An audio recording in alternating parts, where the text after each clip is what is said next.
ერთადერთ საკითხს იმას ნანობს, რომ რამდენიმე წამი დააკლდა ბოლომდე საქმის მისაყვანად. ალეკო ელისაშვილი აღიარებს, რომ სასამართლოს კანცელარიის შენობის დაწვა სურდა, თუმცა ჩადენილის ნაცვლად იმას ნანობს, რომ ვერ გადაწვა. მცდელობა გამთენიისას ჰქონდა, როდესაც შენიღბულმა ჩაქუჩითა და ცეცხლსასროლი იარაღით შეიარაღებულმა შენობის შიდა სივრცეში შეაღწია და ბენზინი დაასხა. თუმცა სანთებელა უფუნქციოდ დარჩა, რადგან ცეცხლის წაგიდება ვერ მოასწრო. სასამართლოს მანდატურებმა ადგილზე დააკავეს. გამოძიებით დგინდება, რომ მიმდინარე წლის 29 ნოემბერს გამთენიისას ალექსანდრე ელისაშვილმა შენიღბულმა ჩაქუჩის გამოყენებით ჩაამსხვრია თბილისის საქალაქო სასამართლოს კანცელარიის შენობის გარე ფასადის მინა. შეაღწია სასამართლოს კანცელარიის შიდა სივრცეში, სადაც პერიმეტრზე ბენზინი დაასხა, მათ შორის საკანცელარიო ნივთებზე, ტექნიკაზე, დოკუმენტაციაზე და შენობის დაწვას სცადა.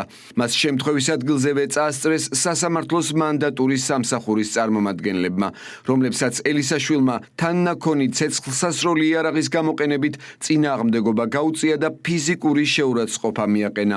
გაწეული წინააღმდეგობის მიუხედავად ალექსანდრე ელისაშვილი მანდატურებმა ადგილზევე დააკავეს.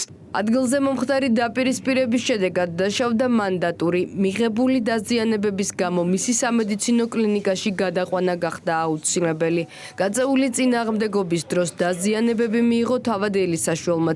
დანაშაულის საფუძვლად იმ სასამართლოს მიმართ პროტესტის სახელდება, რომელმაც ელისაშვილი ერთხელ გირაოთი გაათავისუფლა. აღიარებს იმასაც, რომ გააზრებულად და წინასწარ განზრახვით მოქმედებდა. დაკავებულის პოზიცია მედიასთან დიღმის მთავარი სამმართველოდან გამოსულმა ადვოკატმა გააჟღერა. ეს არის რეალურად მისგან გააზრებული პროცესის ფორმა და მნიშვნელოვანი არის აღვნიშნოთ, რომ აირჩია შაბათი დღე, დილის საათები, რომ არავინ დაზიანებულიყო. ქმედებას ის, რომ ის რეალურად მართლა შევიდა შენობაში, ეს რა თქმა უნდა, ამას აღიარებს რა. მისი პროტესტის ფორმა იყო და თავისთავად აღიარებს კი. მომხდართან დაკავშირებით განცხადება გაავრცელა ლელომ და დაკავებული თანაპარტიელის მსხვერპლად წარმოჩენას სცადა. გამთენიისას მომხდარი ვანდალიზმი ვერ შემდგარ ტერორისტულ აქტად შეფასდა სახელმწიფო გუნდში. პარლამენტის თავმჯდომარის თქმით, ძალადობრივი ქმედებები ევრობიუროკრატებისგან არის წახალისებული. გუშინ ევროკავშირის ზოგიერთი დედაქალაქიდან მოვისმინეთ მოძალადე ჯგუფების მხარდამჭერი განცხადებები. დღეს ალდეს წევრი პარტიის ერთ-ერთმა ლიდერმა ტერორისტული აქტის განხორციელებას სცადა. კეთილი იყოს თქვენი მობრძანება ღირებულებებით სავსე ევროკავშირში. ყველას აინტერესებს, აიღებს თუ არა ევროკავშირის მოქმედი ბიუროკრატია პასუხისმგებლობას დღევანდელ უნიათოდ განხორციელებულ ტერორისტულ აქტზე.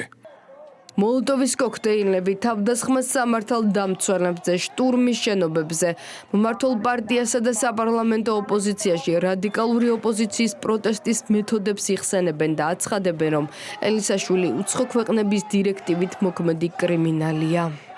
რა თქმა უნდა, ამ ყველაფერში დამნაშავეები არიან ის ევრობიუროკრატები, ის ელჩები, რომლებიც ახალისებენ ძალადობას საქართველოში, თუმცა ამ კონკრეტულ შემთხვევაში ძალიან საინტერესოა თუ ვისი მითიდებით მოქმედებდა ბატონი ელისაშვილი, რომელიც ჩვეულებრივი აგენტია და არის სამი სახის აგენტი, არის სასარგებლო იდიოტი, არის აგენტი, რომელიც ფულს იღებს და არის აგენტი, რომელზეც კომპრომატები გააჩნიათ. ელისაშვილი არ ამგონია, რომ სასარგებლო იდიოტი იყოს და საინტერესოა დანარჩენი ორი ოფციიდან, რომ მელმა იძულა ნაბიჯის გადადგმა, რა ნაბიჯიც მან გადადგა. ცეცხლის სამკიდებლები არიან ზოგადად ესენი, ხო, რუსთაველის რამდენჯერმე გადაწვის მცდელობა ჰქონდათ, პოლიციელებს პიროტექნიკა დაუშინეს, გახსოვს ჩვენ და სამოქალაქო ომის განმეორების მცდელობა ჰქონდათ 90-იანი წლების, როდესაც პარლამენტის სასახლეს ესროლეს ეს პიროტექნიკა და ხედავდით, რომ რას დაამსგავს ეს რუსთაველი. აი ამ ადამიანებს უნდათ მოსვლა საქართველოს ხელისუფლებაში და ამ სტილით და კიდე უფრო უარესი რა თქმა უნდა, იმიტომ რომ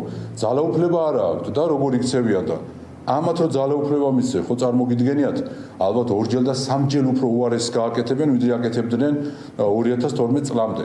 კიდევ ერთხელ ვიმეორებ, ეს არის კლასიკური მაგალითი Deep State-ის გლობალური ომის პარტიის აქაური წარმომადგენლების სახე როგორია. ვერ შემდგარი პოლიტიკოსობიდან ვერ შემდგარ ტერორისტამდე, სასამართლოს კანცელარიის დაზიანების ფაქტზე ალეკო ელისაშვილს ბრალი სავარაუდოდ ხვალ წარედგინება.